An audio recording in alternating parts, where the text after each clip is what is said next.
FBI y estaba convencido de que si hablaba con ellos le meterían otra vez en la celda, en una celda de aislamiento. Estaba dispuesto a hacer lo que fuera para no volver de nuevo a aquella celda. Fue toda una aventura. Me fui a otra ciudad, a un hotel, encontré un sitio donde vivir, encontré trabajo en un bufete de abogados y empecé una nueva vida a partir de cero. Pero claro, tuve que reconstruir el pasado. Lo hice sobre mí mismo, inventándome referencias. Creé una nueva identidad en la que así podría apoyarme. Conseguí información completa de todos los que se habían licenciado en Ciencias de la Información. Luego busqué un nombre que me gustara, claro. Y di con el nombre Eric Weiss. Yo ya sabía que Eric Weiss había sido el verdadero nombre de Harry Houdini.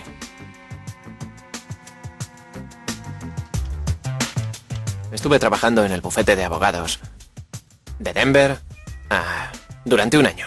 Algo más de un año bajo el nombre de Eric Weiss. Y lo que propició mi caída fue que seguí con mi afición a la piratería informática. Mitnick era capaz de introducirse en cualquier sistema llamando a la gente desde su teléfono portátil mientras iba camino de casa.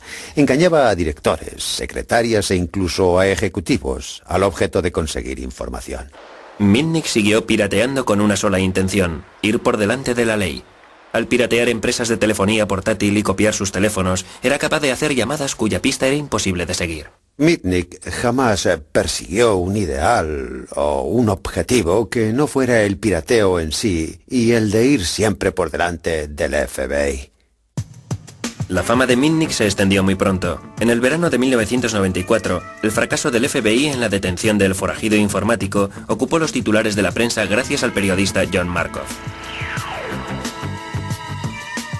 Se trataba de una buena historia, es decir, era un joven que ya había sido arrestado y que lograba zafarse de la ley gracias a sus habilidades. Sencillamente, era una buena historia. Fue el quien creó el mito de Kevin Mitnick, el John Dillinger del ciberespacio. Creo que presentaron más de 60 denuncias sin pruebas que figuraban como hechos. Como por ejemplo que había irrumpido en el NORA. Contaron historias falsas sobre el banco Security Pacific y que había pinchado los teléfonos del FBI. El retrato que Markoff hizo de Mitnick caló hondo en el miedo creciente que sentían tanto las empresas como el público en general, que empezaban a acostumbrarse a la idea de una vida enganchada a los cables. Era una época en la que se hablaba de Internet. Estaba apareciendo la web a nivel mundial y la gente pensaba, podemos utilizarlo en el día a día y en los negocios. Si lo vamos a utilizar en los negocios, hemos de asegurarnos que los sistemas sean muy seguros, porque si vamos a mover millones de euros y vamos a disponer de información de clientes o de empresas, no puede ser algo que esté en la red al alcance de cualquiera. Nos interesa que toda esa información esté solo a disposición de la gente para la que queremos que esté disponible. Todo el mundo depende de los ordenadores. Los transportes, los bancos, la bolsa. De alguna forma la informática está presente en todo lo que hacemos. Cuando levantamos el teléfono, también es pura informática. Y solo la gente que no está familiarizada con dicha tecnología piensa que se trata de algo místico, algo mágico, y que ese tipo del que hablan es el enemigo público número uno porque es capaz de manipular las cosas y cargárselo todo. Cuando por fin el FBI detuvo al enemigo público número uno, este residía en Carolina del Norte bajo el seudónimo de Tom Case. FBI, acérquese a la puerta, traigo una orden de arresto. ¡Se han equivocado de hombre! ¡Compruebe el buzón en el piso de abajo! Inmediatamente me puse al teléfono. Les dije a mis familiares dónde estaba, porque no tenían ni idea de que residía en Carolina del Norte. Me puse en contacto con mi abogado. ¡Un momento! Le conté que tenía al FBI en la puerta. Y acabé abriendo la puerta, solo un poco, para mirar. ¿Quiénes son ustedes? Inmediatamente empujaron la puerta y preguntaron, ¿es usted Kevin Mitnick? Respondí no, y dije, me llamo Tom Case. ¿Por qué han irrumpido ustedes en mi casa? ¿Acaso no comprueban los buzones antes de importunar a alguien? Hice el papel de ingenuo y de que estaba enfadado. ¿Traen una orden de registro? La tenemos si es usted Kevin Mitnick. Dije, ya, pero no soy Mitnick. ¿Dónde está la orden? Y me dijeron, queremos llevarle al cuartel general del FBI para comprobar sus huellas dactilares y ver si realmente es usted o no Kevin Mitnick. De acuerdo, dije, por supuesto. Y añadí, deme su tarjeta, dígame a qué hora quiere que me presente mañana y allí estaré. Me dijeron, no, tenemos que llevarle ahora mismo, no tenemos ningún interés en que esto se retrase. Arrestadle, ponedle las esposas. Y así me arrestaron. Mitnick volvió a estar entre rejas. En aquella ocasión se enfrentaba a 25 cargos por fraude telefónico e informático. El caso era tan complejo que Mitnick se pasó 4 años y medio en una celda antes de ser llevado a juicio. Estuvo retenido en una cárcel del condado. Le golpearon, le hicieron un montón de cosas para que se enterara de que el gobierno estaba dispuesto a aplicar mano dura. La administración le dejó bien claro que podía ser acusado en distintas jurisdicciones, que podría enfrentarse a juicios múltiples. Durante mucho tiempo no hubo pruebas en su contra. El único juicio que Kevin Mitnick tuvo fue el que se llevó a cabo en el New York Times y en los medios de comunicación. Mitnick fue acusado de robar 86,5 millones de euros en concepto de software a las empresas que había pirateado. Como defensa, él se basó en la ética del pirata informático, que dice que copiar software no es robar. Para cometer un fraude informático tienes que quitarle a alguien su dinero o sus bienes y... En mi caso no se habló de dinero y en cuanto a lo de los bienes... ¿Privas a alguien de sus bienes y solo te limitas a hacer una copia de ellos?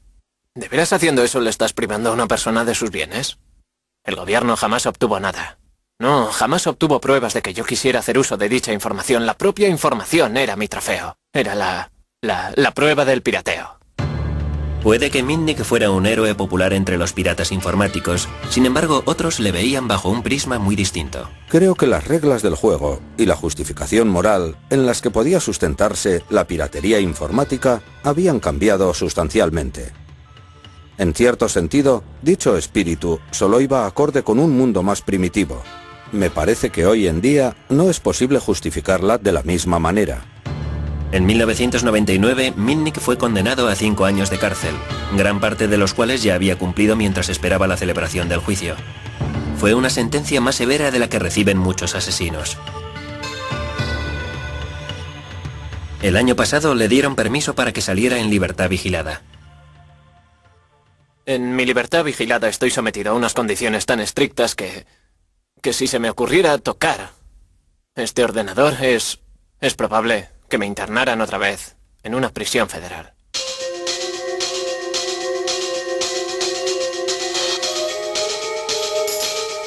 Puede que a Mitnick le hayan prohibido que toque un ordenador. Sin embargo, le está permitido reunirse con sus héroes, los piratas informáticos, el Capitán Crunch y Steve Wozniak. Es puro sensacionalismo hacer que los piratas informáticos representen una amenaza a nuestra forma de vivir, a nuestra seguridad, a nuestro dinero y a todo lo demás que hay en el mundo. La gente no acaba de entender a las mentes curiosas. Siempre habrá un grupo de jóvenes brillantes y técnicos que hurgarán y se preguntarán ¿qué es esto? ¿Qué pasaría si...? A estos pioneros les resulta muy difícil hacerse a la idea de que el pirata informático es actualmente un forajido. Lo cierto es que el mundo ha cambiado y lo único que queda son bonitos recuerdos y reliquias de un pasado glorioso. Oh, hace 30, 40 años o algo por el estilo. ¿Os trae eso viejos recuerdos? Claro que sí. No hay nada que yo cambiaría por el éxito que tuvo Apple, excepto el año que pasé en Berkeley. Y antes de eso ya existía el silbato del Capitán Crunch.